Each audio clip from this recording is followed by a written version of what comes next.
Mas parece que uma pessoa conseguiu sair, não é? Sim, foi. Um ficou. O senhor, não sei se foi o seu Aníbal, que acho que ficou do lado de fora, não entrou. Ele até depois, a esposa dele parece que morreu. Então, o barco chega no lado de fora, quando ele sai perto da ilha de Cotonduba, ali é um lugar muito escuro, você fica sem visão.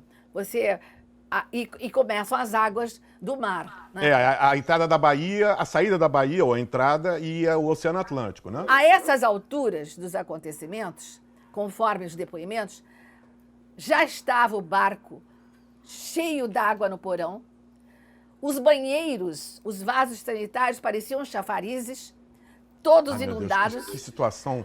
O barco abaixo da linha, da sua linha de navegabilidade, aquela linha que fica no barco.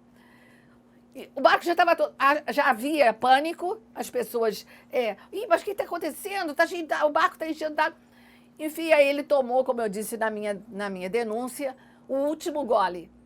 Quando ele entrou no mar revolto, aquele último gole, ele virou à esquerda, e aí não tinha ninguém para socorrer e tal. Essa é uma história grande.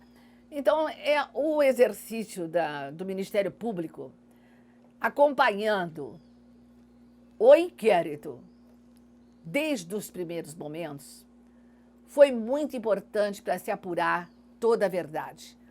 Nós tivemos assistentes de acusação brilhantes que me ajudaram. A parte investigatória, eu não só acompanhei, como ajudei a promover, dizendo que eu gostaria, acompanhei todos os depoimentos, perguntava, o doutor Sérgio Reale, que era o delegado responsável, eram vários delegados, tinha 4, 5 gabinetes da Secretaria de Polícia Civil, escutando as testemunhas, inclusive as estrangeiras, que antes que eles fossem embora. Nós tivemos antecipação de prova testemunhal, tivemos tudo que você vê no Código de Processo. Eu tive todas aquelas... Porque os advogados, eles contrataram Evaristo de Moraes, contrataram Técio, Jorge Tavares. Os empresários, né? Os empresários contrataram bons advogados. Então, eu também tive assistente, tive o Fragoso, filho do Fragoso, tive outros, teve a Marcela Diniz, tive ótimos advogados, João Alfredo, que se apresentaram como assistente de acusação, o que me possibilitou, depois da denúncia ainda, fazer prova.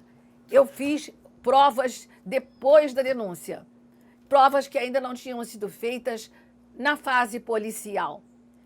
E foram muito boas essas provas. Nós saímos atrás, parecia, sabe, aqueles grupos de ver o nome de uma pessoa num depoimento e você diz, eu quero ouvir essa pessoa. Onde ele anda? Não está mais lá. Mas eu quero ouvir. Ele trabalhou ali e ele sabe exatamente o que foi posto e o que foi jogado fora.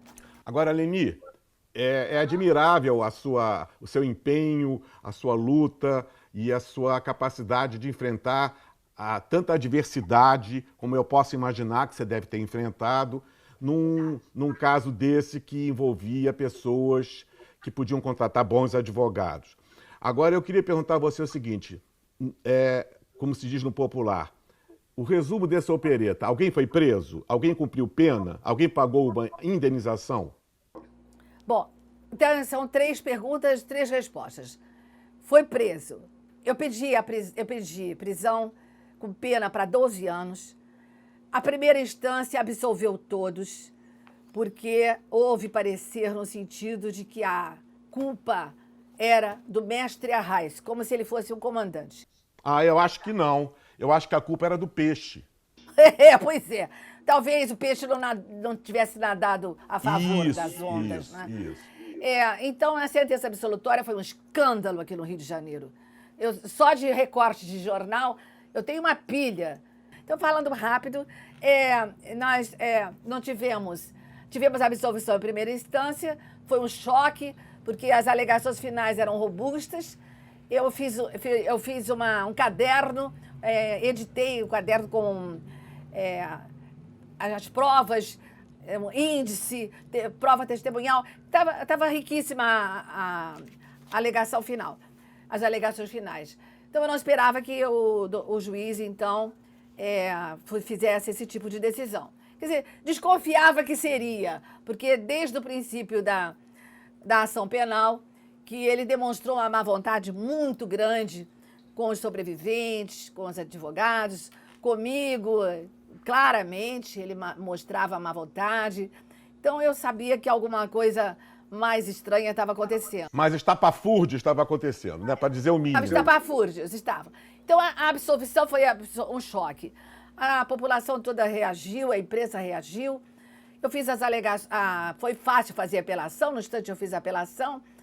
E o tribunal entendeu, por um parecer do próprio Ministério Público da segunda instância, que a culpa realmente seria do mestre Arraes e também endossou o parecer no sentido da absolvição, da sentença absolutória, por exclusão da criminalidade, de punibilidade, porque os autores reais, que eram Mário Triller, que era um engenheiro civil, que trabalhava no Sol e Mar.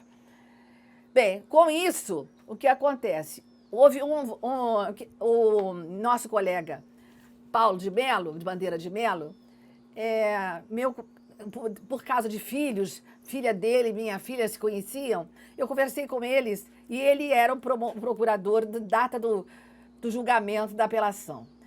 E ele disse para mim, eu vou usar a palavra e vou pedir pela condenação dos termos das alegações finais da promotoria. Foi meio complicado, porque o Ministério Público é uno e indivisível, né? Mas existe a independência funcional. A independência funcional. Então, ele disse, eu não sou obrigado a concordar com o meu ilustre concordar com o que eu disse o Gatti. Então, ele sustentou. Mas é uma coisa você estar com o processo há muito tempo, horas e dias, outra é ele pegar o processo na hora. Então, é claro que a sustentação dele, por maior boa vontade que tenha, talvez não tenha conseguido convencer a Câmara. Então, houve 2 votos pela absolvição. Não, pela absolvição não. 2 votos pela condenação por crime culposo e 1 voto favorável à defesa. Então, a defesa entrou com embargos infringentes e aí foi aquele menino, o Gama Malcher, fez um trabalho maravilhoso nos embargos. Como ele disse, não posso mais mexer na parte das provas, mas fez elogios, disse que realmente o crime era doloso, realmente as pessoas mereciam a punição.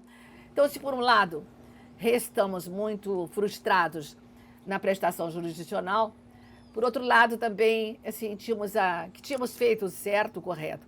Tivemos lutas no Supremo Tribunal, em habeas corpus, mandado de segurança, fui a Brasília, todas as precatória, ouvir testemunhas por precatória para nos afastar do processo. Aí quando eu dizia que ia na comarca tal, eu disse, não precisa não, eu vou.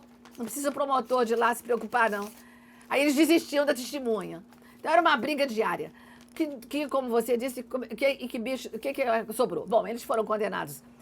E houve recurso, mas o nosso recurso não podia ser mais... Era um recurso para falar de provas, né?